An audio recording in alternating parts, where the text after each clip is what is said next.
Bonjour à tous, mon nom est François Letemps et bienvenue sur ma chaîne JDR D30, une chaîne consacrée aux jeux de rôle sur table. Alors, une vie de rôliste qui va être la réponse au bilan, le bilan rôliste proposé par Dice Story, une chaîne YouTube qui avait 7 questions en fait que c'est le fun d'avoir les questions parce que sinon j'avais comme rien à vous raconter ces temps-ci. Mais là, c'est ça. Fait que là, ça te tente de répondre aux questions, donc ça fait du contenu. Donc, le lien est en bas si vous voulez répondre par écrit, par vidéo. Envoyez ça à eux autres. Eux autres veulent tout compiler ça pour leur blog ou leur chaîne, en tout cas. Fait que, oui, envoyez ça, puis parlez-nous de votre année, puis c'est ça. Bon, on va être bien content de votre partage. Fait que je vais faire le mien de mon côté. Donc, les questions. Commençons par la première. Le jeu que j'ai le plus joué en 2020. Ben, ça, c'est une réponse facile, c'est True 20, en utilisant RPGS comme cadre de jeu, un monde médiéval fantastique avec beaucoup de variétés. Ouais, vraiment, moi, cette année, c'est définitivement l'année True 20. Écoute, c'est super agréable, je veux dire, c'est du long terme, c'était du soutenu, on a joué presque à toutes les semaines. Écoute, c'est vraiment une belle expérience. Tu sais, j'apprends à connaître un jeu, un système de jeu. Ça, c'était une des affaires que je voulais. Tu sais, peu importe le jeu.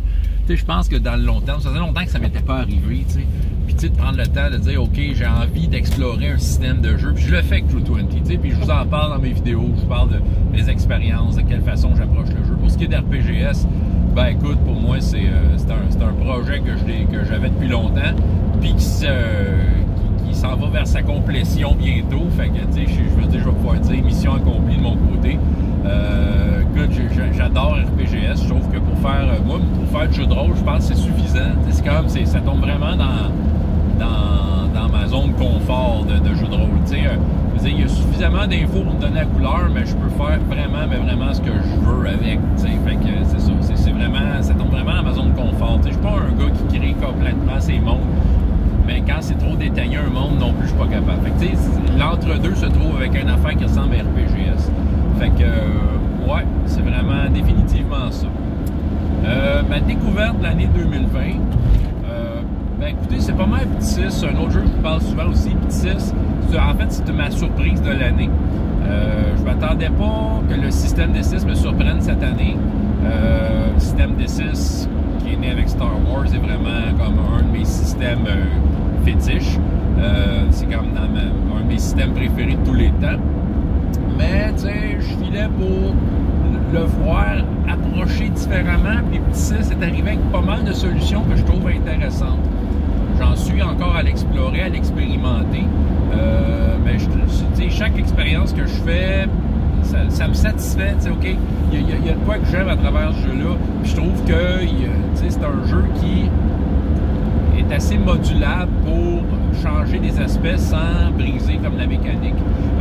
Fait que ça, c'est pas mal, c'est un système de jeu carrément que j'ai découvert cette année, pas l'univers, présentement, je suis dans du médiéval fantastique, puis j'ai aussi, par la bande, une petite game de Star Wars que je fais avec ça, puis je vais le présenter à Draconis 2021 avec une partie de Man in Black. Fait que, ouais, Petit 6, c'est pas mal ma découverte 2020.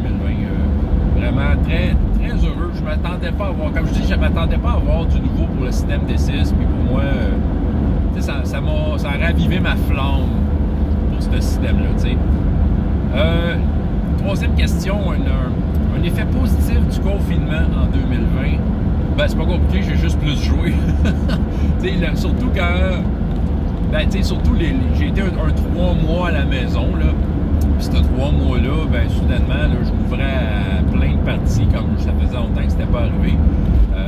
Tu sais, j'ai joué à plein d'affaires. J'ai joué à 2D20 Fallout, j'ai joué à du PBTA, j'ai joué à Advanced Fighting Fantasy.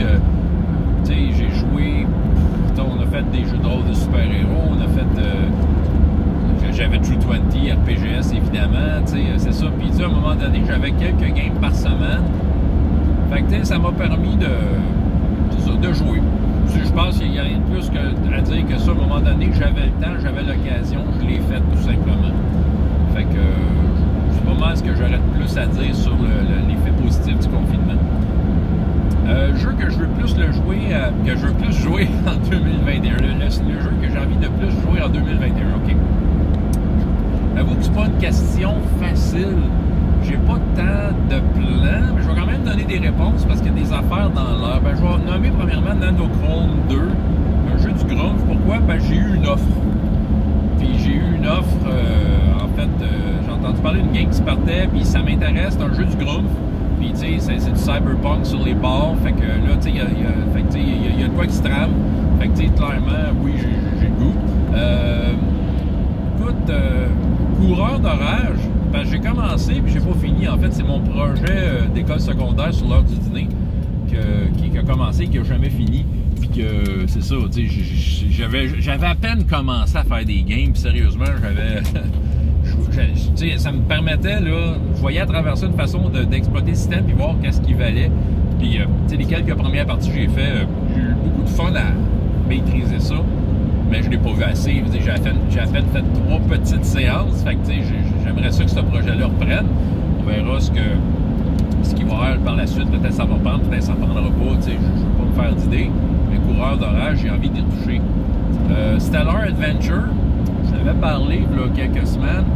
Tu sais, je pense que, tu sais, si j'aurais une campagne à partir par après, je prendrais le livre RPGS 2 qui se trouve en science-fiction. Puis Stellar Adventure, c'est Advanced Fighting Fantasy, mais version espace, tu sais.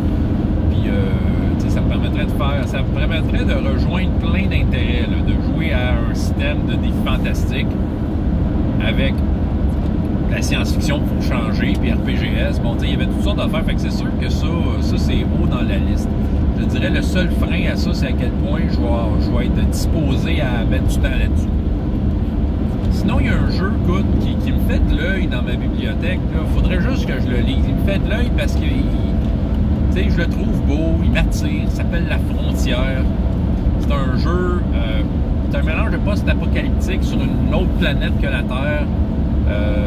C'est un mélange de Mad Max, Western, Alien, en tout cas, il y a comme un drôle de mélange là-dedans. En fait, peut-être si je précisément le contexte, c'est comme en fait c'est une planète colonisée par la Terre. Puis à un moment donné, les colonisateurs ont comme abandonné la planète avec ceux qui étaient dessus, les colons qui étaient dessus. Fait que les colons sont comme pris pour se démerder entre eux autres finalement. Mais ça y va avec la violence, tu sais. Fait que là, ça a l'air qu'il y avait beaucoup d'usines d'armes, de ce que j'ai compris, puis qu'il y a des extraterrestres, puis ça se divise par clans. Tu sais, il y a un petit feeling Walking Dead un peu, là, mais sans les zombies, mais plus avec des extraterrestres et évidemment les autres clans qui veulent carrément écraser les autres, là, tu sais, ils veulent se dominer. Il y a des guerres de clans là-dedans, là, à coups de mitraillette, là, tu sais, puis il y a aussi un peu de magie là-dedans. En tout cas, bref, il y a toutes sortes d'affaires intéressantes. Ce jeu-là me fait de l'œil. Tu sais, mais c'est ça. Mais dans ce que j'ai nommé, je dirais là, le plus palpable présentement, les deux plus palpables, c'est Nanochrome et Coureur d'orage. OK? Ça, c'est dans le très palpable, c'est les deux plus concrets. OK, prochain. Chaîne YouTube que je voudrais mettre de l'avant ou un podcast. Ben écoutez, je vais parler du DM à cravate, pourquoi pas. C'est comme un des nouveaux dans les YouTubers québécois. Il y a eu quelques nouveaux. Il y a eu Coup Critique, Jazz Suicide, pis tout ça, mais je dirais que DM à cravate, parce que bonhomme sympathique, il a une cravate, tu peux pas dire non à quelqu'un qui a une cravate, qui parle de jeu de rôle, t'sais. Fait que pourquoi pas, je vais vous mettre le lien en bas de DM à cravate, mais vous pouvez essayer de ramasser Coup Critique, Jazz Suicide ou n'importe quelle autre chaîne. Je suis sûr qu'il y en a plein des Français aussi que j'ai manqué, tout ça. Mais tu sais, pas capable de suivre tout le monde. Mais DM à cravate, tu sais, là, écoute, on tombe avec de quoi, là. Fait que DM à cravate, je vous conseille. Une adaptation que j'aimerais pour 2021, un supplément ou un monde adapté. Tu sais, je pense que la seule affaire, je dirais la seule affaire que couramment j'essaie de m'informer quand je veux voir pour du nouveau dans ce genre-là, c'est des suppléments pour Petit 6, tout simplement. Petit 6, c'est un livre tout seul. Tu sais, je sais qu'il y a quelqu'un qui a fait un espèce de monde médiéval fantastique avec, qui est intéressant, sérieux. Mais tu sais, c'est ça, s'il y aurait comme du monde qui, à partir de Petit 6, que ce soit le Grumpf lui-même ou quelqu'un d'autre, qui développerait à partir de Petit 6 et qui publierait de quoi, je serais bien intéressé de voir c'est quoi l'approche, parce que Petit 6, comme j'ai dit, il y a quelque chose de modulable, fait que je pense que, tu sais, quelqu'un peut prendre ça à sa main, puis, tu sais, c'est ça, l'amener là où il veut, tu sais, lui donner la couleur qu'il veut. Fait que, ouais, je serais curieux de voir, tu sais, j'aimerais ça voir des choses pour petit 6. Je suis dedans, là, tu sais. Bon, dernière question. Un meilleur moment, rapidement, dans le jeu de rôle en 2020.